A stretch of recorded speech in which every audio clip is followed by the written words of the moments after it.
Hello viewers. EDC classes में आप लोगों का स्वागत है। तो चलिए, लूसेंट के सीरीज को आगे बढ़ाते हुए हम लोग अगले सीरीज की तरफ बढ़ते हैं और आज के टॉपिक को पढ़ते हैं। आज का टॉपिक है सूफी आंदोलन और भक्ति आंदोलन। तो इस सीरीज को आगे बढ़ाते हुए हम लोग आज सूफी आंदोलन और भक्ति आंदोलन को पढ़ेंगे। मध्यकालीन भारतीय इतिहास की शुरुआत हो गई है। 2 वीडियो पहले भी बन चुका है। जो लोग भी नहीं देखे हैं जाए और चैनल के माध्यम से प्लेलिस्ट में खुलकर जाकर वीडियो देख सकते हैं। 1799 दरोगा के लिए सीरीज चल रहा है। इसके अलावा एईडीओ, बीएसएससी सीजीएल 4 के लिए और बीपीएससी टीआरई 4 के लिए भी ये इम्पोर्टेंट है। चलिए दोस्तों, आज के टॉपिक पे आते हैं। सूफी आंदोलन। सूफी आंदोलन के बारे में हम लोग पढ़ते हैं कि अबू हासिम ने सबसे पहले सूफी शब्द का प्रयोग किया था। जो लोग सूफी संतों से शिष्यता ग्रहण करते थे उन्हें मुरीद कहा जाता था। सूफी जिन आश्रमों में निवास करते थे उन्हें खानका या मठ कहा जाता था। चलिए इसको हम लोग फिर से समझते हैं। सबसे पहला बात, सूफी शब्द का प्रयोग सबसे पहले किसने किया था? तो याद रखिएगा लोग, अबू हाशिम, ये सूफी शब्द का प्रयोग किया था। तो अबू हाशिम सबसे पहले थे जिन्होंने सूफी शब्द का प्रयोग किया था। जो लोग सूफी संतों के शिष्यता ग्रहण करते हैं, मतलब जो लोग सूफी संत के शिष्य बनना चाहते हैं, वो उन्हें मुरीद कहा जाता है। नहीं बोला जाता है कॉमन भाषा के रूप में वो मेरा मेरा मुरीद है। मुरीद मतलब क्या है? तो वही जो भक्त समझ लीजिए एक तरह से, कि सूफी संतों में जो शिष्यता ग्रहण करते थे उन्हें मुरीद कहा जाता था। और सूफी जिन आश्रमों में निवास करते थे उनको खानका या मठ कहा जाता है। आज भी मठ का प्रयोग होता है, तो खानका और मठ कहा जाता था। चलिए दोस्तों, आगे आते हैं।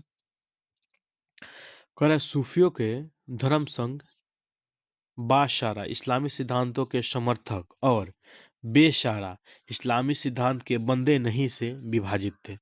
देखिए, सूफियों के धर्म संघ थे। एगो बाशारा, याद रखना है, बाशारा वो थे जो इस्लामी सिद्धांत के समर्थक थे, और बेसारा वो थे जो इस्लामी सिद्धांत के बंदे नहीं थे। तो याद रखना है, बाशारा यानी बसाना तो इस्लामी सिद्धांत के समर्थक, और बेशारा इस्लामी सिद्धांत के बंदे नहीं थे। वो बंधे हुए नहीं थे, वो अपना अलग।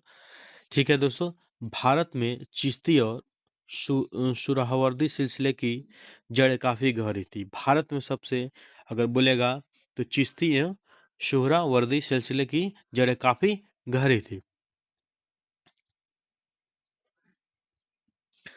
कह रहा है कि ख्वाजा मुइनुद्दीन चिश्ती, इनका नाम बहुत इंपॉर्टेंट है। ख्वाजा मुइनुद्दीन चिश्ती ने भारत में चिश्ती सिलसिला की शुरुआत की। चिश्ती सिलसिला का मुख्य केंद्र अजमेर था। कहाँ था? अजमेर था। चिश्ती सिलसिला के कुछ अन्य महत्वपूर्ण संत थे, जैसे निजामुद्दीन औलिया, बाबा फरीद, बख्तियार काकी एंड शेख बुरहानुद्दीन गरीब। और बाबा फरीद बख्तियार काकी के शिष्य थे।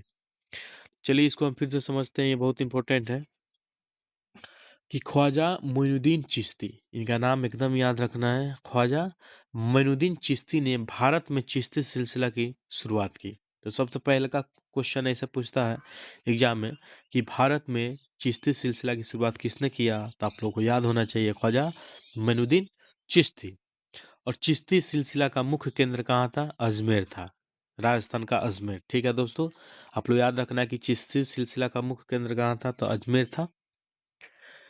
चिश्ती सिलसिला के कुछ अन्य महत्वपूर्ण संत थे, जैसे निजामुद्दीन औलिया भी थे, बाबा फरीद थे, बख्तियार काकी भी थे, ये शेख बुरहानुद्दीन गरीब थे। जो बाबा फरीद थे ये बख्तियार काकी के शिष्य थे। ये याद रखना है दोस्तों कि बाबा फरीद किसके शिष्य थे?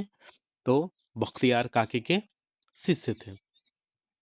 बाबा फरीद की रचनाएं कौन कौन है? गुरु ग्रंथ साहिब में शामिल है। इनकी जो रचना है बाबा फरीद की, वो गुरु ग्रंथ साहिब में शामिल है। ये याद रखना है कि कौन सा चिश्ती सिलसिला से जुड़े थे जिनका रचना गुरु ग्रंथ साहिब में शामिल है। तो बाबा फरीद का, किनका?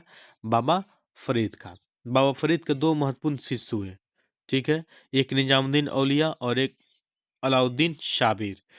ठीक है दोस्तों, तो निजामुद्दीन औलिया और अलाउद्दीन शाबिर। तो बाबा फरीद के दो महत्वपूर्ण शिष्य कौन कौन हुए? निजामुद्दीन औलिया एवं अलाउद्दीन शाबिर। चलिए आगे आते हैं कि हजरत निजामुद्दीन औलिया ने अपने जीवन काल में दिल्ली के 7 सुल्तानों का शासन देखा। इनके प्रमुख शिष्य थे शेख सलीम चिश्ती, अमीर खुसरो, अमीर हसन देहलवी। जो ये निजामुद्दीन औलिया है, इनका दरगाह भी दिल्ली में है। तो कह रहा है कि हजरत निजामुद्दीन औलिया ने अपने जीवन काल में दिल्ली के 7 सुल्तानों का शासन देखा। ठीक है, 7 सुल्तानों का शासन देखे थे ये निजामुद्दीन औलिया। और इनके जो शिष्य हुए वो शेख सलीम चिश्ती थे, अमीर खुसरो थे, अमीर हसन देहलवी थे, जो इनके शिष्य हुए। किनके? निजामुद्दीन औलिया के। जिसमें से अमीर खुसरो आप जानते ही हैं, इनके बारे में आप लोग। शेख बुरहानुद्दीन गरीब 1340 ईस्वी में दक्षिण भारत में क्षेत्रों में चिश्ती संप्रदाय की शुरुआत की और दौलताबाद को मुख्य केंद्र बनाया। जो ये शेख बुरहानुद्दीन गरीब थे, इनका नाम आप लोग एकदम याद रखिएगा। शेख बुरहानुद्दीन गरीब 1340 में क्या करते हैं? दक्षिण भारत के क्षेत्रों में चिश्ती संप्रदाय की शुरुआत करते हैं और कहाँ? दौलताबाद मुख्य केंद्र बनाते हैं ये। तो याद रखना है दोस्तों कि शेख बुरहानुद्दीन गरीब ने 1340 ईस्वी में दक्षिण में भारत के क्षेत्रों में चिश्ती संप्रदाय की शुरुआत की और मुख्य केंद्र बनाया दौलताबाद को। सूफियों में सुहरावर्दी धर्म संज्ञा सिलसिला की स्थापना शेख शेख शिहाबुद्दीन उमर सुहरावर्दी ने की। एकदम याद रखना है, सूफियों के सुहरावर्दी धर्म संज्ञा सिलसिला की स्थापना शेख शिहाबुद्दीन उमर सुहरावर्दी ने की। किंतु 1262 ईस्वी में इनके दृढ़ संचालन का श्रेय शेख बहरुद्दीन जकारिया को है। इन्होंने सिंध एवं मुल्तान क्या सिंध एवं मुल्तान को मुख्य केंद्र बनाया। ये याद रखना है दोस्तों। चलिए इसको हम फिर से समझते हैं। इसको कह रहा है क्या कि सूफियों के सुहरावर्दी धर्म संघ या सिलसिला की स्थापना शेख शिहाबुद्दीन उमर सोहरावर्दी ने किया। किंतु 1262 में इनके सुदृढ़ संचालन का श्रेय शेख बदरुद्दीन जकारिया को है। इन्होंने सिंध एवं मुल्तान को मुख्य केंद्र बनाया। सुहरावर्दी धर्म संघ के अन्य प्रमुख संत कौन कौन थे? जिनमें से जलालुद्दीन तबरीजी, सैयद सुर्खजोश, बुरहान इत्यादि थे। सुहरावर्दी सिलसिला ने राज के संरक्षण को स्वीकार किया था। चलिए आगे आते हैं। कह रहा है क्या शेख अब्दुल्ला सतारी ने क्या शेख अब्दुल्ला सतारी ने सतारी सिलसिले की स्थापना की। इनका मुख्य केंद्र बिहार था। ये याद रखना है दोस्तों, ये बिहार, क्योंकि बिहार के एग्जाम में इंपॉर्टेंस हो जाता है कि शेख अब्दुल्ला सतारी ने सतारी सिलसिले की स्थापना कहाँ करता है? बिहार में। आप लोग को एकदम याद होना चाहिए कि शेख अब्दुल्ला सतारी ने सतारी सिलसिले की स्थापना कहाँ किया? बिहार में। इसका मुख्य केंद्र कहाँ था? बिहार था। तो कह रहा है कादरी धर्म संघ यह सिलसिला की स्थापना सैयद अबुल कादिर अल जिलानी ने बगदाद में की थी। भारत में इस सिलसिला के प्रवर्तक गौस मोहम्मद गौस थे। इस सिलसिले के अनुयायी गाने बजाने के विरोधी थे। ये लोग शिया मत के विरुद्ध थे। ठीक है, चलिए इसको फिर से समझते हैं, ये इंपॉर्टेंट है कि कादरी धर्म संघ या सिलसिला की स्थापना कौन करते हैं? तो सैयद अब्दुल कादिर करते हैं। ठीक है, इनका पूरा नाम रहता है सैयद अबुल कादिर अल जिलानी। बगदाद में किया। मगर भारत में इस सिलसिला का प्रवर्तक कौन थे? तो मोहम्मद गौस थे। अगर क्वेश्चन पूछ दे कादरी धर्म संघ या सिलसिला की स्थापना भारत में किसने किया? तो मोहम्मद गौस। अगर यहाँ सिर्फ पूछ देगा कादरी धर्म संघ या सिलसिला की स्थापना किसने किया था? तो सैयद अबुल कादिर अल जिलानी ने किया था बगदाद में। ठीक है, ये गाने बजाने के विरोधी थे और ये शिया मत के विरोध थे। ठीक है दोस्तों, सबसे इंपॉर्टेंट है ये गाने बजाने के विरोध थे। राजकुमार दारा शाहजहां का श्रेष्ठ पुत्र। ठीक है, ये राजकुमार दारा कौन था? ये शाहजहां का श्रेष्ठ पुत्र था, जो कादरी सिलसिला के मुल्ला शाह का शिष्य था। ठीक है, तो आप लोग एकदम याद रखिएगा कि राजकुमार दारा ये शाहजहां का श्रेष्ठ जो बेटा था, सबसे बड़ा बेटा। ठीक है, ये राजकुमार दारा शाहजहां का श्रेष्ठ पुत्र, जो कादरी सिलसिला के मुल्ला शाह का शिष्य था। ठीक है, किया था तो कादरी सिलसिला का मुल्ला शाह का शिष्य था।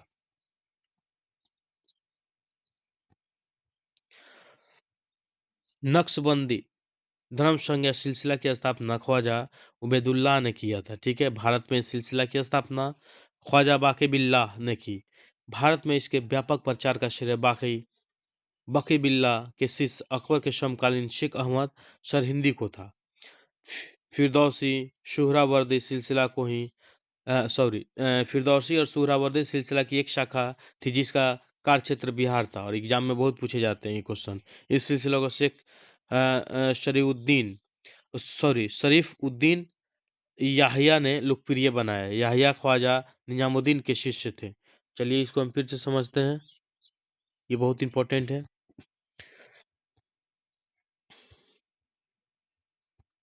सबसे पहले नक्शबंदी धर्म संघ या सिलसिला याद रखना है दोस्तों। नक्शबंदी धर्म संघ या सिलसिला की स्थापना कौन करता है? ख्वाजा उबैदुल्लाह ने की। पहला चीज पूछ देगा क्वेश्चन कि नक्शबंदी धर्म संघ या नक्शबंदी सिलसिला की स्थापना किसने किया? तो ख्वाजा उबैदुल्लाह ने की।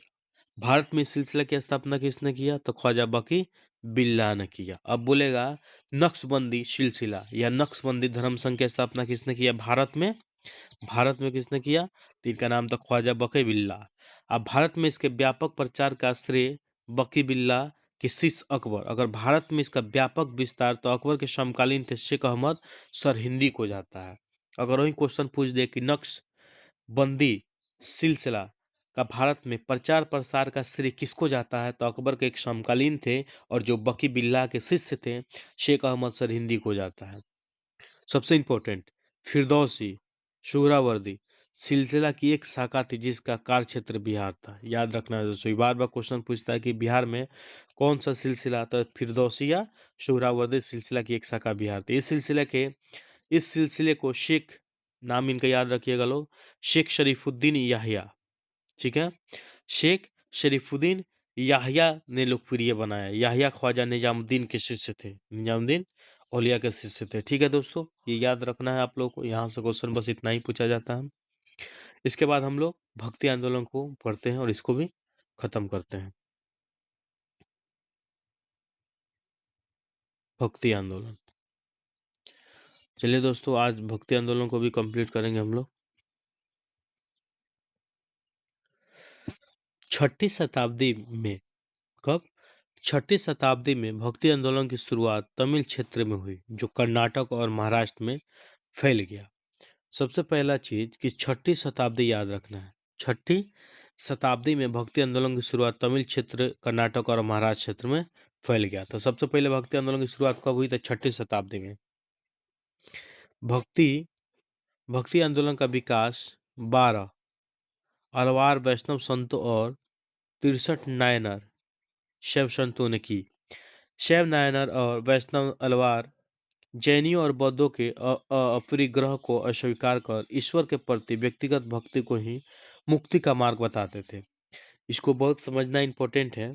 कह रहा है कि भक्ति आंदोलन का विकास जो था 12 अलवार वैष्णव संतों और 63 यानी 63 नैनार शैव संतों ने किया।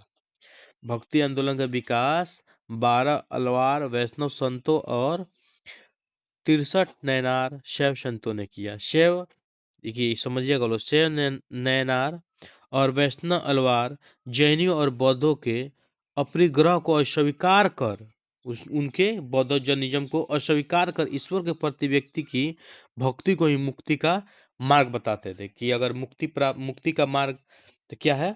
तो ये ईश्वर के प्रति व्यक्तिगत भक्ति ही मुक्ति का मार्ग बताते थे। कौन?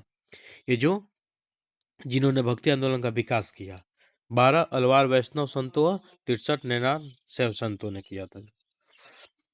अलवार शब्द का अर्थ है अंतज्ञान। अंतज्ञान रखने वाला वह व्यक्ति जो ईश्वरीय चिंतन में पूर्णतः विलीन हो गया हो। तो अलवार शब्द का इंपॉर्टेंस क्या है आप लोग समझ गए कि अलवार शब्द का अर्थ होता है अंत ज्ञान रखने वाला यह व्यक्ति जो ईश्वरीय चिंतन में पूर्णतः विलीन हो गया हो। अब आगे आते हैं कि अलवरों में एकमात्र महिला साध्वी अंडाल का नाम मिलता है जिन्होंने भक्ति गीतों में कृष्ण कथाएं अधिक मिलती है। तो ये एकदम याद रखना है कि अलवरों में एकमात्र महिला कौन थी, जो साध्वी यानी अंडान का नाम, किसका, अंडाल का नाम मिलता है जिन्होंने भक्ति गीतों में कृष्ण कथाएं अधिक मिलती है। शैव संत अपार शैव संत शैव संत अपार ने पल्लव राजा महेंद्र वर्मन को शैव धर्म स्वीकार करवाया।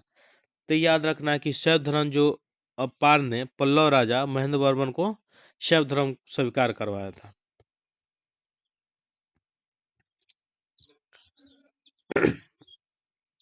कह रहा है भक्ति कवि संतों को संत कहा जाता है। भक्ति कवि संतों को संत कहा जाता है और उनके दो समूह थे।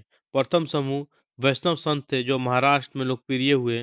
वे भगवान विठोबा के भक्त थे। विठोबा पंथ के संत और उनके अनुयायी वरकरी या तीर्थयात्री पंथ कहलाते थे, क्योंकि हर वर्ष पंढरपुर की तीर्थ यात्रा पर जाते थे। दूसरा समूह पंजाब एवं राजस्थान के हिंदी भाषी क्षेत्रों में सक्रिय था और इनकी निर्गुण भक्ति यानी हर विशेषता से परे भगवान की भक्ति से आस्था थी। चलिए इसको फिर से एक बार समझ लेते हैं। कह रहा क्या कि भक्ति कवि संतों को संत कहा जाता था। जो भक्ति कवि, इनके दो समूह थे। एक समूह था जो वैष्णव संत जो महाराष्ट्र में लोकप्रिय थे, और दूसरा जो था जो पंजाब और राजस्थान में लोकप्रिय थे। पहला का विशेषता पढ़ते हैं कि वे भगवान विठोबा के भक्त थे और विठोबा पंथ के संत और उनके अनुयायी को वरकरी या तीर्थयात्री पंथ कहलाते थे, क्योंकि ये हर वर्ष कहाँ, तब पंढरपुर की तीर्थ यात्रा पर जाते थे। याद रखना है ये, ठीक है।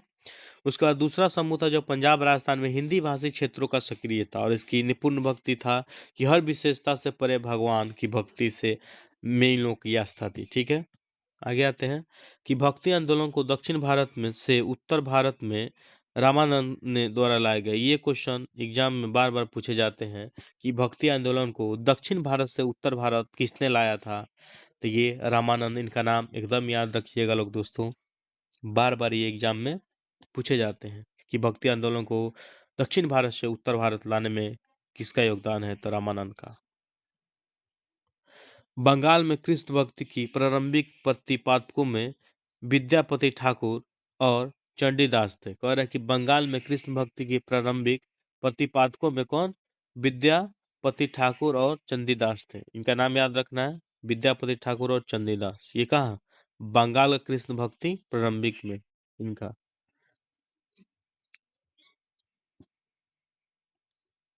अब आगे आते हैं कि रामानंद की शिक्षा से, याद रखना है कि रामानंद की शिक्षा से दो संप्रदायों का दुष्प्रभाव हुआ। शगुन जो पुनर्जन्म में विश्वास रखता था और निर्गुण जो भगवान के निराकार रूप को पूछता है। तो याद रखना है कि रामानंद की शिक्षा दो संप्रदायों का प्रादुर्भाव हुआ। पहला शगुन, शगुन कौन होता है पहले याद रखिएगा लोग, शगुन और निर्गुण पूछ सकता है। तो शगुन जो पुनर्जन्म में विश्वास रखता है और निर्गुण जो भगवान के निराकार रूप को पूछता है कि भगवान का कोई आकार नहीं है, निराकार है, ठीक है। शगुन संप्रदाय के सबसे प्रसिद्ध व्याख्याताओं में थे तुलसीदास और नाबादास जैसे राम भक्त और निम्बार्क, और बल्लभाचार्य, चैतन्य, सूरदास और मीराबाई जैसे कृष्ण भक्त थे। तो इनका याद रखना, शगुन संप्रदाय से जुड़े कौन कौन थे, तुलसीदास थे, नाबादास, ठीक है, नाबादास जैसे राम भक्त, निम्बार्क, बल्लभाचार्य, चैतन्य, सूरदास और मीराबाई जैसे कृष्ण भक्त थे। इसके अलावा निर्गुण, क्या, निर्गुण संप्रदाय के प्रसिद्ध प्रतिनिधि थे कबीर, जिन्हें भावी उत्तर भारत पंथों का आध्यात्मिक गुरु माना जाता है। याद रखना दोस्तों, निर्गुण के कौन थे, कबीर। कबीर क्या बोलते थे, भगवान निराकार है, इनका कोई रूप नहीं है, ठीक है। तो यही कबीर क्या थे, ये निर्गुण संप्रदाय के सबसे प्रसिद्ध प्रतिनिधि थे कबीर, जो भावी उत्तर भारतीय पंथों का आध्यात्मिक गुरु माना गया है इनको। उत्तर भारतीय पंथों का आध्यात्मिक गुरु किन्हें माना गया है? तो कबीर को माना गया है। शंकराचार्य के अद्वैत दर्शन के विरुद्ध में दक्षिण में वैष्णव संतों द्वारा 4 मतों की स्थापना की गई। कह रहा है कि शंकराचार्य के अद्वैत दर्शन के विरोध में दक्षिण में वैष्णव संतों का 4 मतों की स्थापना की गई। ये बहुत इंपॉर्टेंट है, यहीं से क्वेश्चन पूछे जाते हैं कि शंकराचार्य के अद्वैत दर्शन के विरोध में दक्षिण में वैष्णव संतों ने, किसने? वैष्णव संतों ने 4 मतों को स्थापना की। वो चारों मत हम लोग पढ़ते हैं और ये बहुत इंपॉर्टेंट है, ये बार बार एग्जाम में यहाँ से क्वेश्चन पूछे जाते हैं। दक्षिण में वैष्णव संतों द्वारा स्थापित 4 मत। पहला श्री संप्रदाय मत, ठीक है। श्री संप्रदाय, यह रामानुजाचार्य द्वारा ये विशिष्ट द्वैतवाद, याद रखना है दोस्तों। श्री संप्रदाय रामानुजाचार्य के द्वारा कौन? विशिष्टा द्वैतवाद की स्थापना। फिर उसके बाद से ब्रह्म संप्रदाय, माधवाचार्य के द्वारा द्वैतवाद का मत देते हैं, ठीक है। उसके बाद से रुद्र संप्रदाय, ये विष्णु स्वामी है, ये शुद्र द्वैतवाद की बात करते हैं। मनाकी संप्रदाय, ये निम्बार्क चार्य हैं जो द्वैतवाद, याद रखना है, द्वैतवाद का बात करते हैं, ठीक है, मत का बात करते हैं। तो आप लोग याद रखना है, ये चारों का चारों बहुत एग्जाम में पूछे जाते हैं। श्री संप्रदाय रामानुजाचार्य, ये विशिष्टा द्वैतवाद का, या याद रखना है कि विशिष्टा द्वैतवाद का तो रामानुजाचार्य, द्वैतवाद का तो माधवाचार्य, अद्वैत द्वैतवाद का तो विष्णु स्वामी, अद्वैता द्वैतवाद का तो निम्बार्काचार्य, याद रखना है। या शंकादि संप्रदाय तो निम्बार्काचार्य, रुद्र संप्रदाय तो विष्णु स्वामी, ब्रह्म संप्रदाय तो माधवाचार्य, ठीक है दोस्तों, ऐसे याद रखना है।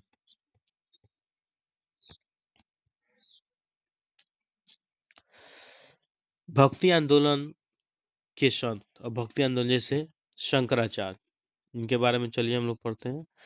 शंकराचार्य, इनका जन्म 708 ईस्वी के केरल के कल्लाडी नामक गांव में हुआ था। इनके पिता का नाम शिव गुरु एवं माता का नाम अरयम्बा, ठीक है, अरयम्बा था। संन्यास की दीक्षा उन्होंने गोविंद योगी से ली। उन्होंने भारत के 4 कोनों में पीठों की स्थापना की। भारत के 4 कोनों में पीठों की स्थापना की। दक्षिण में याद रखना है चारों पीठ। दक्षिण में श्रृंगेरी, यानी चिकमंगलुरु कर्नाटक में शारदा पीठ का, और पूरब पुरी में उड़ीसा में गोवर्धन पीठ का, और उत्तर में बद्रीनाथ में, ठीक है, चमोली उत्तराखंड में कौन? ज्योति पीठ का, तथा पश्चिम में द्वारका जामनगर गुजरात में शारदा पीठ का। तो दोस्तों सबसे पहले का क्या कह रहा है, इसको फिर से रिपीट करते हैं। शंकराचार्य का जन्म 708 ईस्वी में केरल के कल्लाडी नामक गांव में हुआ था। इनके पिता का नाम शिव गुरु, माता का नाम आर्यांबा, ठीक है, था। सन्यास की दीक्षा उन्होंने गोविंद योगी से लिया था, याद रखना है।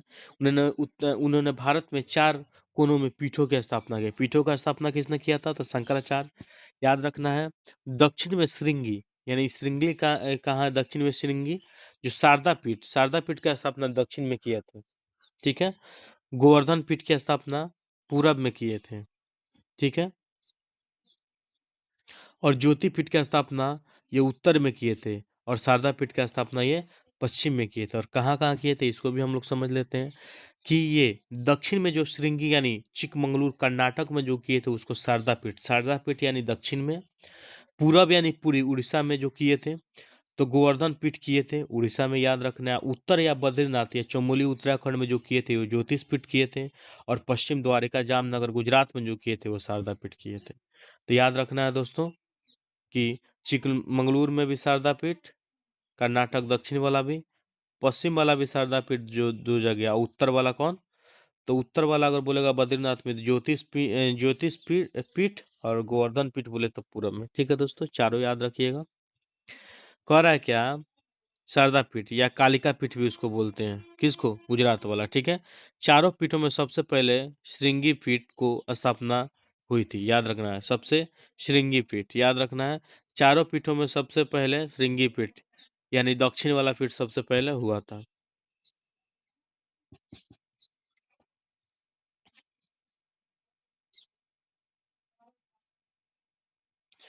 चलिए आगे समझ लेते हैं।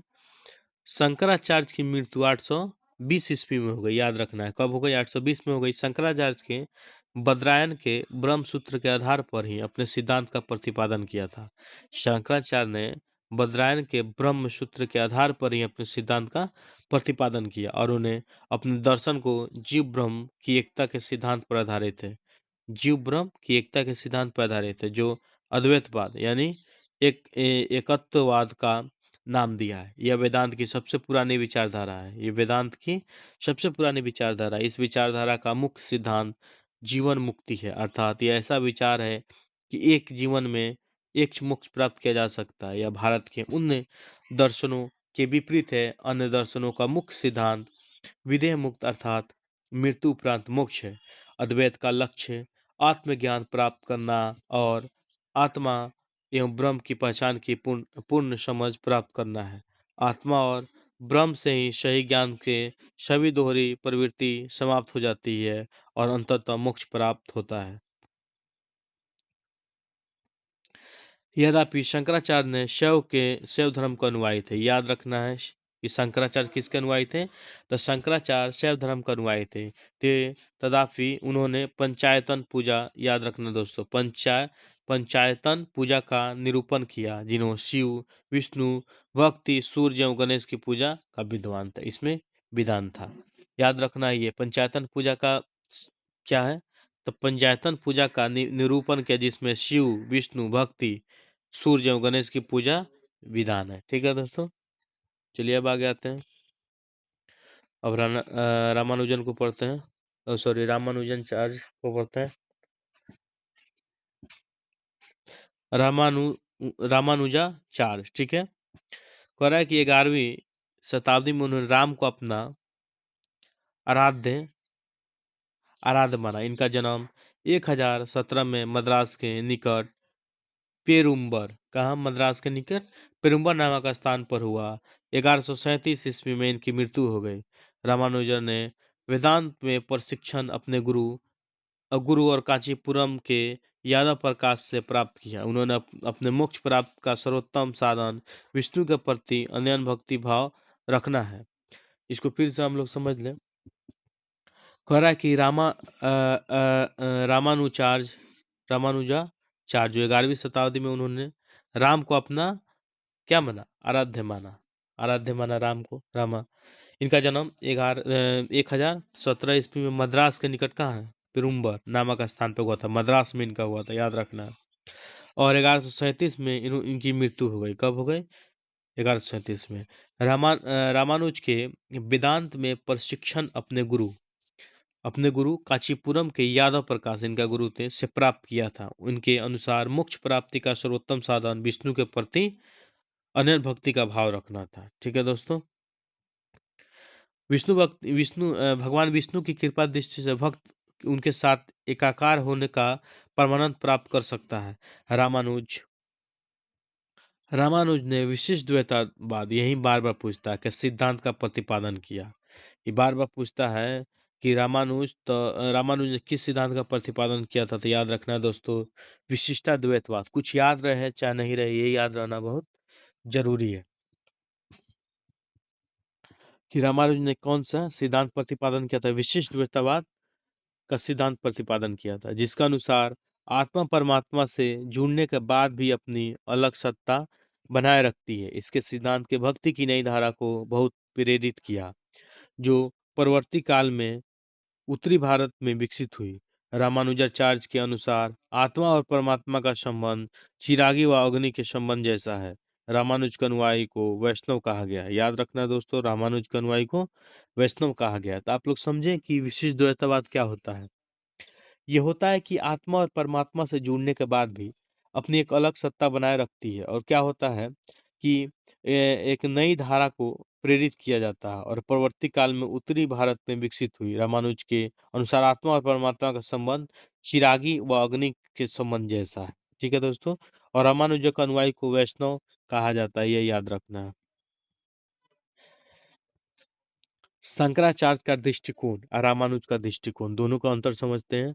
शंकराचार्य बोलते थे इनके अनुसार ब्रह्म निपुण है, सॉरी निर्गुण है। कौन है?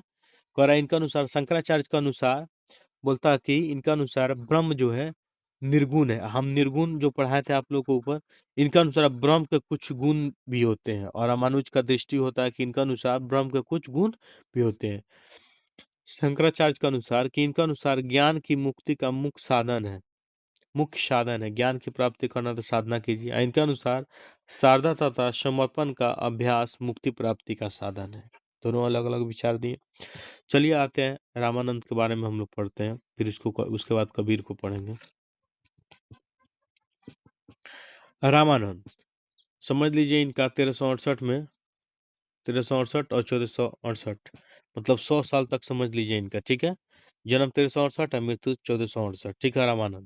रामानंद का जन्म प्रयाग में हुआ था। इनकी शिक्षा प्रयाग तथा वाराणसी से हुई थी। इन्होंने अपना संप्रदाय सभी जातियों के लिए खोल दिया। रामानुज की भांति इन्होंने विभक्ति को मोक्ष एकमात्र साधन स्वीकार किया। इन्होंने मर्यादा पुरुषोत्तम राम एवं सीता की आराधना को समाज में समक्ष रखा। रामानंद के 12 शिष्यों में से 2 स्त्रियां कौन कौन पद्मावती एवं सुरसरी थी। इनके प्रमुख शिष्य थे रैदास यानी चमार थे, कबीर जुलाहा थे, धन्ना जाट था, शेना नाई था, पीपा राजपूत था, सदना कसाई था। तो दोस्तों ये इंपॉर्टेंट हो जाता है रामानंद के बारे में। सबसे पहले कि इनका जन्म प्रयाग में हुआ था और अपना शिक्षा ग्रहण भी वहीं से प्रयाग वाराणसी से सीखे। ये सभी धर्मों के लिए याद रखना, सभी संप्रदाय जातियों के लिए इन्होंने खोल दिया था। अपना जो संप्रदाय था ये सभी जातियों के लिए खोल दिया था। इसीलिए तो इनमें 2 स्त्रियां भी थी, पद्मावती और सुरसरी। और इसके अलावा क्या थे, क्योंकि ये मर्यादा पुरुषोत्तम राम और सीता की आराधना करते थे। इसके अलावा देखिए ना, सब जाति के लोग थे।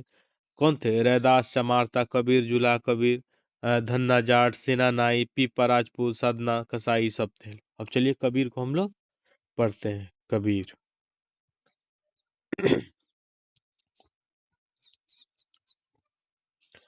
कबीर का जन्म 1440 ईस्वी में विवादास्पद में मतलब विवादास्पद है। ये 1440 वाराणसी में एक विधवा ब्राह्मणी के गर्भ से लोक श्रुति के अनुसार सुना हुआ के अनुसार हुआ था, जो लज्जा के भय से उसने नवजात शिशु को वाराणसी में लहरतारा के पास एक तालाब के समीप छोड़ दिया।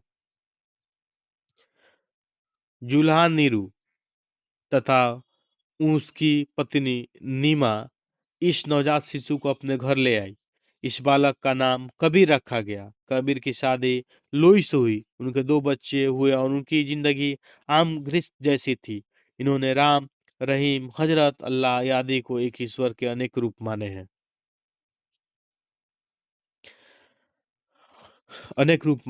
इन्होंने चलिए पहले इसको इस यहाँ समझ लेते हैं, फिर आएंगे वहां पे। सबसे पहला चीज कि कबीर का जन्म 1440 ईस्वी में ये विवादास्पद है कि हुआ था कि नहीं, इसका कोई साक्ष्य नहीं है। ठीक है, फिर भी आप लोग को याद रखना है 1440 वाराणसी में हुआ था। कहाँ? वाराणसी में। एक विधवा ब्राह्मणी ने गर्भ से लेकर ये श्रुति के अनुसार कहा जाता है, जो लज्जा से आकर नवजात शिशु कहाँ वाराणसी के लहरतारा के एक तालाब के समीप छोड़ दिया। जो जुल्हा जो थे नीरू और उसकी पत्नी नीमा ने इनको उठाया और उठाने के बाद अपने घर ले गए। उसके बाद एक कबीर नाम रखा गया और इनकी शादी लोई से हुई। 2 बच्चे भी हुए और आम गृहस्थ जैसी। इन्होंने कहा राम, रहीम, हजरत, अल्लाह सब ईश्वर के अनेक रूप हैं। ये इंपॉर्टेंट है, बार बार क्वेश्चन पूछता है कि राम, रहीम, हजरत, अल्लाह आदि एक ईश्वर के अनेक रूप हैं। किसने कहा था? तो कबीर ने कहा था। इन्होंने जाति प्रथा, धर्म कर्म कांड, बाह्य आडंबर, मूर्ति पूजा, जप तप, अवतारवाद आदि को घोर विरोध करते हुए एक ईश्वरवाद में आस्था का व्यक्त की एवं एक निराकार ब्रह्म की उपासना को महत्व दिया। निर्गुण भक्ति धारा से जुड़े कबीर ऐसे प्रथम व्यक्ति थे जिन्होंने संत होने के बाद भी पुनः गृहस्थ जीवन का निर्वाह किया। इनके अनुयायी कबीरपंथी कहलाए। कबीर के उपदेश शब्द सिखों में आदि ग्रंथ में संग्रहित है। कबीर वाणी का संग्रह बीजक यानी शिष्य धर्मदास द्वारा संकलित नाम से प्रसिद्ध है। बीजक में 3 भाग हैं, रामायणी, शब्द और शाखी। उनकी भाषा को शतुक्कड़ी कहा गया है। इसमें ब्रज भाषा, अवधी, राजस्थानी भाषा के शब्द पाए जाते हैं। कबीर की मृत्यु 1510 में मंगलौर में हुई थी। ठीक है दोस्तों। तो चलिए इसको हम लोग फिर से समझते हैं। ये थे जाति प्रथा धर्म, ये सब कांड, ये बडाम्बर मूर्ति पूजा, ये सब के विरोध थे। ये एकेश्वरवाद में आस्था रखते थे, ये याद रखना है, ठीक है। और एकमात्र ब्रह्म की उपासना पर महत्व देखते थे, यानी निर्गुण भक्ति से जुड़े हुए थे ये, एक तरह समझ लीजिए। प्रथम भक्त थे। संत के बाद भी पुनः ये संत रहते हुए भी अपना जीवन गृहस्थ निर्वाह किया था। और इनका अनुयायी क्या कहलाए? कबीर पंथी कहलाए। याद रखना, कबीर थे तो कबीर पंथी कहलाए। और कबीर के उपदेश शब्द सिखों, याद रखना है, शब्द सिखों के आदि ग्रंथ में संग्रहित है। और कबीर की वाणी का संग्रह बीजक, याद रखना है, शिष्य धर्मदास द्वारा संकलित नाम से प्रसिद्ध है। बीजक 3 भाग में है, याद रखना है, रामायणी, शब्द और साखी। इनकी भाषा शुक्कड़करी कहा गया है।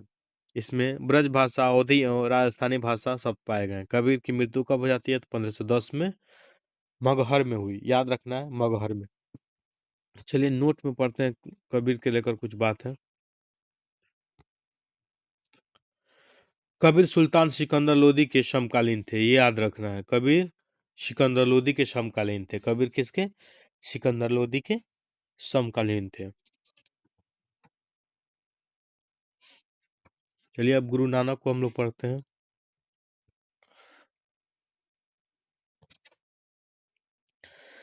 कह रहा है क्या? गुरु नानक का जन्म 15 अप्रैल 1469 ईस्वी में रावी नदी के किनारे स्थित तलवंडी नामक ग्राम में हुआ था। याद रखना है, गुरु नानक का जन्म हुआ था 15 अप्रैल 1469 ईस्वी में रावी नदी के किनारे स्थित कहाँ? तलवंडी नामक ग्राम में, जो वर्तमान में ननकाना साहिब के नाम से विख्यात है। गुरु नानक तो ननकाना साहिब के नाम से विख्यात है। वर्तमान में ननकाना साहिब पाकिस्तानी पंजाब में है। याद रखना है, कहाँ है? पाकिस्तानी पंजाब। पंजाब का 2 भाग, एक पूर्वी पंजाब, एक पश्चिमी पंजाब। तो वही पश्चिमी पंजाब पाकिस्तान में, पूर्वी पंजाब भारत में। तो वही पाकिस्तानी पंजाब में है।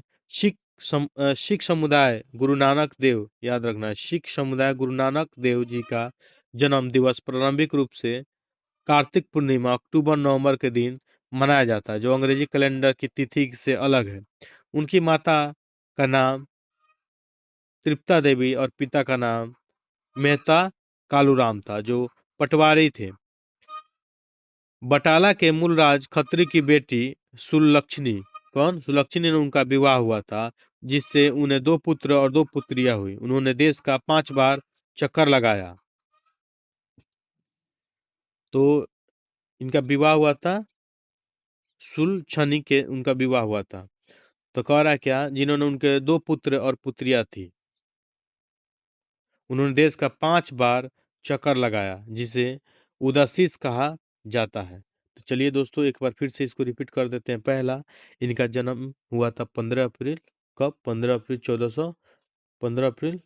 1469 को रावी के किनारे तलवंडी नामक ग्राम में। और उन्हीं के नाम पे इनका नाम बदल के ननकाना साहिब कर दिया गया बाद में, विख्यात होने पे। और ये पाकिस्तानी पंजाब में है अभी। ये समुदाय गुरु नानक क्षेत्र देव जी का जन्म दिवस पे कार्तिक पूर्णिमा के दिन मनाया जाता है, ठीक है। और उनकी माता का नाम तृप्ता देवी और पिता का नाम मेहता कालूराम था। और बटाला के मूलराज खत्री की बेटी सुलक्षणी से उनका विवाह कर दिया गया। उनसे 2 पुत्र और पुत्रियां हुई, ठीक है। उन्होंने देश के 5, याद रखना दोस्तों, 5 बार चक्कर लगाया, जिससे उसे क्या बोला गया? उदासीस कहा जाता है। उन्होंने देश के 5 बार चक्कर लगाया, जिसे उदासीस कहा जाता है, याद रखना है दोस्तों। उन्होंने उन्होंने कीर्तनों के माध्यम से उपदेश दिए। वे काव्य रचना करते थे और रबाब के संगीत के साथ गाया करते थे। सारंगी उनका स्वामी भक्ति शिष्य भाई मर्दाना बजाया करता था। अपने जीवन के अंतिम क्षणों में उन्होंने रावी नदी के किनारे करतारपुर में अपना डेरा मठ स्थापित किया। अपने जीवन काल में ही उन्होंने आध्यात्मिक आधार पर अपने पुत्रों की जगह अपने शिष्य भाई लहना यानी अंगद को अपना उत्तराधिकारी नियुक्त किया। और उनकी मृत्यु 1539 ईस्वी में करतारपुर में हुई। और नानक के सिख धर्म की स्थापना की। नानक सूफी संत बाबा फरीद के से प्रभावित थे। नानक के प्रमुख उपदेशों के एक ओंकार यानी एक ईश्वर, सत्य, मेहनत और सेवा का महत्व शामिल है। तो दोस्तों आप देखिए कितना इम्पोर्टेंस है ये चीजें। कह रहा है क्या कि ये क्या करते हैं, करतारपुर में अपना डेरा यानी मठ स्थापित करते हैं रावी नदी के तट पे। ठीक है, सबसे पहले। और बाद में आध्यात्मिक आधार पर अपने अपनी अपनी पुत्रों की जगह ना देकर अपने भाई, इनका जो शिष्य था भाई लहना यानी अंगद को अपना उत्तराधिकारी नियुक्त करते हैं। और 1539 में करतारपुर में इनकी क्या हो जाती है, मृत्यु हो जाती है। बार बार क्वेश्चन पूछता है कि गुरु नानक की मृत्यु कहाँ होती है, तो करतारपुर में। ठीक है, जो सिख धर्म की स्थापना करते हैं ये। ठीक है। और कहा था नानक सूफी संत बाबा फरीद से प्रभावित थे। ठीक है, गुरु नानक सूफी संत बाबा फरीद से प्रभावित थे। इनके प्रमुख उपदेशों में एक ओंकार यानी कि एक ईश्वर और सत्य, मेहनत और सेवा का महत्व शामिल है। अब आते हैं कौन सा, द चैतन्य स्वामी। चैतन्य स्वामी का जन्म 1486 ईस्वी में नवद्वीप यानी बंगाल के मायापुर गांव में हुआ था। इनके पिता का नाम जगन्नाथ मिश्र और माता का नाम सची देवी था। पाठशाला के चैतन्य को निमाई पंडित या गौरंग कहा जाता था। चैतन्य का वास्तविक नाम विश्वम्भर, याद रखना है, विश्वम्भर था। उन्होंने गोसाई संघ की स्थापना की और साथ ही संकीर्तन तथा ज्ञान की कीर्तन शैली को जन्म दिया। 1510 ईस्वी में, ठीक है, 1510 ईस्वी में केशव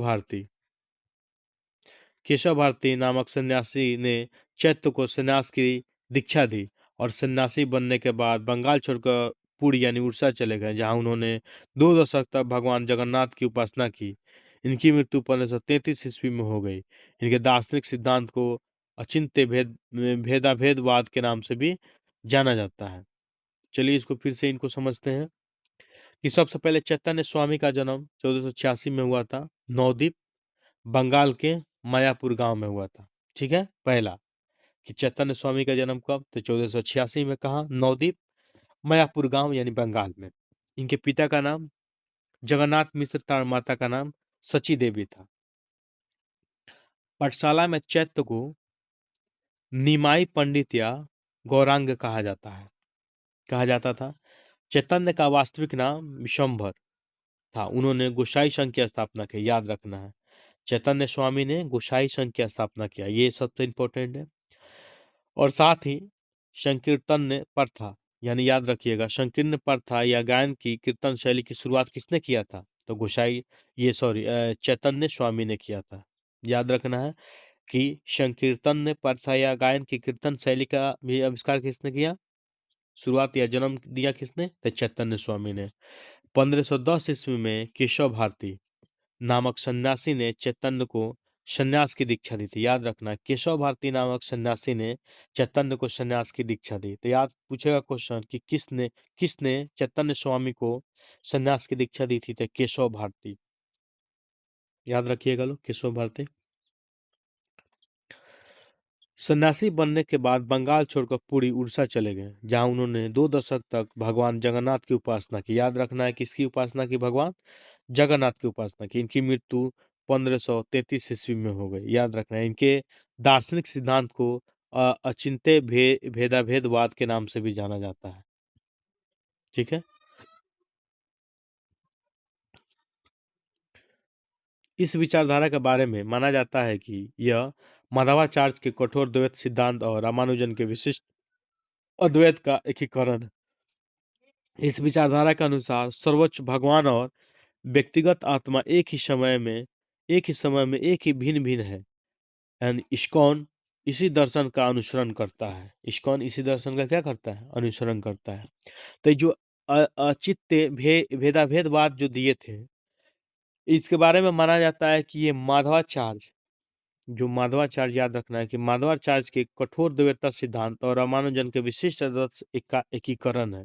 कौन, अचित्य भेदाभेदवाद। और इसके अनुसार कि सर्वोच्च भगवान और व्यक्तिगत आत्मा एक ही समय में और एक ही भिन्न-भिन्न है।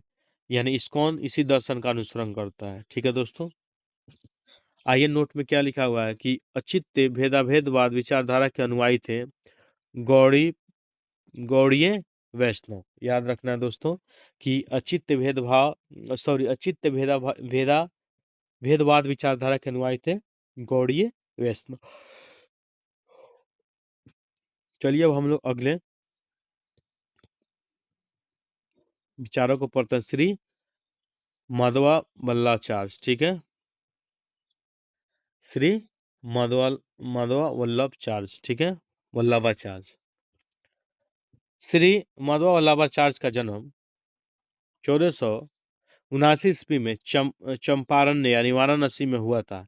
इनके पिता का नाम लक्ष्मण भट्ट तथा माता का नाम यल्लम मगरू। याद रखना है, यल्लल मगरू था। इनका विवाह महालक्ष्मी के साथ हुआ। इनके दो पुत्र थे, गोपीनाथ जन्म 1511 ईस्वी तथा विठलनाथ जन्म 1516, 1511 1516 में दूगो, एक को नाम गोपीनाथ है, को विठलनाथ। इन्होंने गंगा यमुना के संगम के समीप अरैल नामक स्थान पर अपना विचार स्थान बनाया। वल्लभाचार्य ने भक्ति साधना पर विशेष जोर दिया। उन्होंने भक्ति को मोक्ष का साधना बताया। इनके अनुसार आत्मा और परमात्मा भिन्न भिन्न नहीं है, अपितु एक है। एक विचारधारा के अनुयायी पुष्टि मार्ग संप्रदाय से संबंधित है। इस मत के अनुयायी की प्रार्थना में नाथ द्वारा राजस्थान में स्थित श्रीनाथ जी मंदिर और मठ कवियों की रचनाएं अशाप मुख है। सूरदास वल्लभाचार्य के शिष्य थे। चलिए अब थोड़ा सा इनको फिर से रिपीट करते हैं।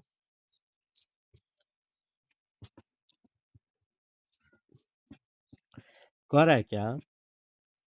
श्री वल्लभाचार्य। ठीक है, श्रीमद वल्लभाचार्य का जन्म कब? 1479 ईस्वी में चंपारण्य वाराणसी में हुआ था। इनके पिता का नाम लक्ष्मण भट्ट, माता का नाम यल्लमगरू था। इनके विवाह महालक्ष्मी से हुआ था। दो पुत्र हुआ, जिसका नाम गोपीनाथ था और विठलनाथ था। ठीक है, इन्होंने गंगा यमुना संगम के समीप अरैल नामक स्थान पर अपना निवास स्थल बनाया। गंगा यमुना के संगम पे अरैल नामक। वल्लभाचार्य भक्ति साधना पर विशेष जोर दिए थे। ठीक है, और बोला था भक्ति को मोक्ष का साधना बताया था। ठीक है, इसका अनुसार कि इस विचार के अनुयायी कौन थे? पुष्टि मार्ग संप्रदाय से संबंधित है। जो इनके विचार के संप्रदाय से अनुयायी थे। जो अनुयायियों की प्रार्थना में नाथ द्वारा स्थान में स्थित श्रीनाथ जी मंदिर और 8 कवियों की रचनाएं अष्टचाप प्रमुख है। सूरदास वल्लभाचार्य के शिष्य थे। और ये इंपॉर्टेंट है, याद रखना है कि सूरदास किसके शिष्य थे? तो वल्लभाचार्य के शिष्य थे। सूरदास किसके शिष्य थे? तो वल्लभाचार्य के शिष्य थे। ये दोस्तों एकदम याद रखना है। विठलनाथ जो अकबर ने गोकुल और जैतपुरा की जागीर प्रदान की थी। वहीं विठलनाथ जो उसका पुत्र था, विठलनाथ को अकबर ने गोकुल और जैतपुरा को अपना जागीर प्रदान किया था। चलिए दोस्तों, गोस्वामी तुलसीदास के बारे में हम लोग पढ़ते हैं। गोस्वामी तुलसीदास, इनका जन्म उत्तर प्रदेश के बांदा जिले में राजापुर गांव में 1532 में हुआ था। इनके पिता का नाम आत्माराम दुबे और माता का नाम हुलसी था। उन्होंने रामचरितमानस की रचना की। इनकी मृत्यु 1623 ईस्वी में हुई थी। तुलसीदास मुगल शासक अकबर एवं मेवाड़ शासक राणा प्रताप के समकालीन थे। तो इनका बहुत इंपॉर्टेंट योगदान है, इनको भी समझते हैं कि गोस्वामी तुलसीदास उत्तर प्रदेश के बांदा जिले में इनका राजापुर गांव में हुआ था। किनका? तुलसीदास का जन्म 1532। पिता का नाम आत्माराम दुबे, माता का नाम हुलसी। और रामचरितमानस तुलसीदास लिखे। इनकी रचना सबसे इंपॉर्टेंट है रामचरितमानस। बार बार एग्जाम में पूछा जाता है कि रामचरितमानस किसने लिखा है? तो तुलसीदास। इनकी मृत्यु 1623 में क्या होती है? हो जाती है। तुलसीदास मुगल शासक अकबर और मेवाड़ के शासक राणा प्रताप के समकालीन थे। आप लोग ड्यूरेशन देखिएगा तो पता चल जाएगा इनके समकालीन थे, अगर जन्म इनका याद रहे तो। चलिए अब आते हैं धन्ना। धन्ना का जन्म 1415 में एक जाट परिवार में हुआ था। ठीक है। राजपूताना से बनारस आकर ये रामानंद के शिष्य बन गए। कहा जाता है कि उन्होंने भगवान की मूर्ति को हठात भोजन कराया था। ये चलिए इनको भी समझते हैं कि धन्ना का जन्म 1415 में एक जाट परिवार में हुआ था और राजपूताना से बनारस आकर ये रामानंद के शिष्य बन गए। किनके शिष्य बन गए? रामानंद के शिष्य। कहा जाता है कि इन्होंने भगवान की मूर्ति को हठात भोजन करवाया था। ठीक है। चलिए अब आते हैं मीराबाई के बारे में।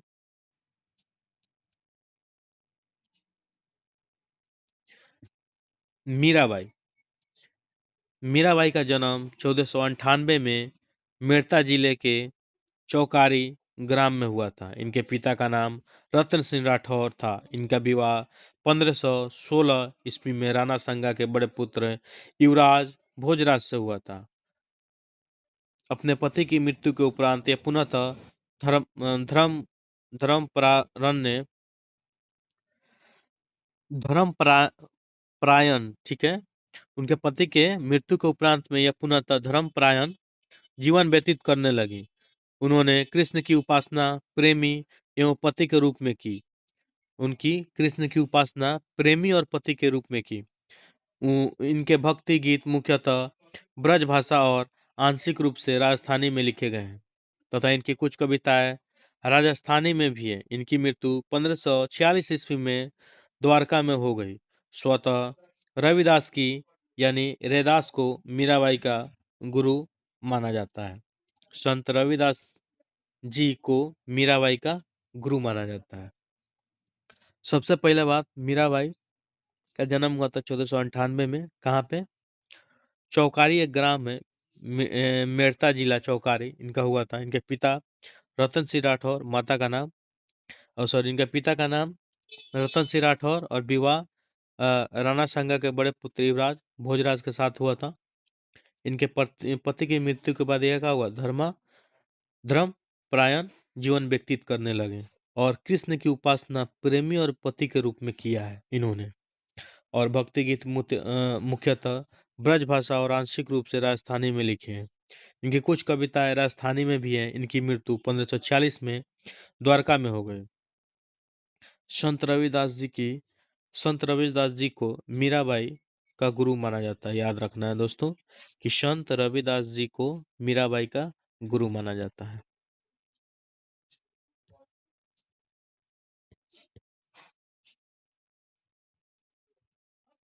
रैदास ये जाति से चमार थे। क्या थे? ये जाति से चमार थे और बनारस के रहने वाले थे। ये रामानंद के 12 शिष्यों में एक थे। इनके पिता का नाम रघु तथा माता का नाम घुरबिनिया था। ये जूता बनाकर जीविकोपार्जन करते थे। इन्होंने रैदासी संप्रदाय की स्थापना किया। तो इनका कुछ खास नहीं है, फिर भी जान लीजिए। ये जाति चमार थे इनका, रैदास का। बनारस के रहने वाले थे। रामानंद के 12 शिष्यों में से एक थे। ठीक है। इनका पिता का नाम रघु तथा माता का नाम गुरबिनिया था। इनके जूता बनाकर अपना जीविकोपार्जन चलाते थे ये रैदास। और सबसे पहले रैदासी संप्रदाय की स्थापना रैदास ने किया। दादू दयाल कह रहा है कि कबीर के अनुयायी थे। इनका जन्म 1544 ईस्वी में अहमदाबाद में हुआ था। इनका संबंध धुनिया जाति से था। सांभर में आकर उन्होंने ब्रह्म संप्रदाय की स्थापना की। अकबर ने धार्मिक चर्चा के लिए इन्हें एक बार फतेहपुर सीकरी बुलाया था। तो याद रखना है ये भी दोस्तों दादू दयाल के बारे में। ये कबीर का अनुयायी थे। इनका जन्म 1544 में हुआ था, अहमदाबाद में हुआ था। इनका संबंध धुनिया जाति से था। सांभर में आकर उन्होंने ब्रह्म संप्रदाय की स्थापना किया। अकबर के धार्मिक चर्चा आकर धार्मिक चर्चा के बारे में अकबर को आकर फतेहपुर सीकरी में बुलाया था इनको बताने के लिए। इन्होंने निपख नामक आंदोलन की शुरुआत किया। इनकी मृत्यु 1603 ईस्वी में हो गई। सूरदास दादू के शिष्य थे। याद रखना है दोस्तों कि ये निपख नामक आंदोलन की शुरुआत कौन करता है? तो यही करते हैं। और इनकी मृत्यु 1603 में हो जाती है। और सूरदास दादू के शिष्य थे। ठीक है दोस्तों, तो याद रखना ये।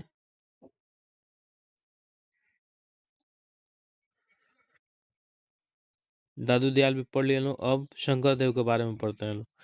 शंकर देव के बाद फिर हम लोग क्या हो जाएंगे, ये चैप्टर यहीं पे कंप्लीट हो जाएगा। इसके बाद हम लोग मुगल अगले वीडियो में पढ़ेंगे। कह रहा है शंकर देव, इनका जन्म 1449 में और मृत्यु 1559 में हुआ। उन्होंने भक्ति आंदोलन का प्रचार प्रसार असम में किया। कहाँ किया? असम में। ये चैतन्य के समकालीन थे। इनका संदेश विष्णु या उनके अवतार कृष्ण के प्रति पूर्ण निष्काम भक्ति का केंद्रित था। ये अकेले कृष्ण मार्गी वैष्णव संत थे जिन्होंने मूर्ति के रूप में कृष्ण की पूजा के विरोधी थे। चलिए इनको भी हम लोग एक बार पढ़ लेते हैं ठीक से। कह रहा है क्या कि शंकर देव, इनका जन्म 1449 में, मृत्यु 1569 में। इनके भक्ति आंदोलन का प्रचार प्रसार असम में हुआ। कहाँ हुआ? असम में। तो सबसे ज्यादा जरूरी है कि शंकर देव ने अपना भक्ति का प्रचार कहाँ किया? तो असम में। ये याद रखना बहुत जरूरी है। इसके बाद चैत्य के समकालीन थे। ये चैतन्य के समकालीन थे। कौन? शंकर देव। इनका संदेश विष्णु या उनके अवतार कृष्ण के प्रति पूर्ण निष्काम भक्ति पर केंद्रित था।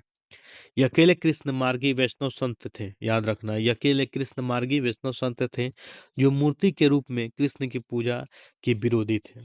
मूर्ति के रूप में कृष्ण की पूजा के विरोधी थे। ठीक है दोस्तों, तो ये थोड़ा सा जितना भी मध्यकालीन भारतीय का इतिहास में ये सब थोड़ा टॉपिक टफ हो जाता है। इसके बाद फिर हम लोग जब मुगल पढ़ेंगे तो फिर ये हम लोग को आसान लगने लगेगा, क्योंकि इसके बारे में हम लोग बार बार सुनते रहते हैं। तो एक दो बार वीडियो को देखिएगा ताकि चीज़ें आसानी से याद हो जाए। ठीक है, और फिर हम लोग मिलते हैं अगले वीडियो में। तब तक अपना ख्याल रखिए लोग और तैयारी को मजबूत बनाते रहिए लोग। चलिए मिलते हैं अगले वीडियो में। जय हिंद।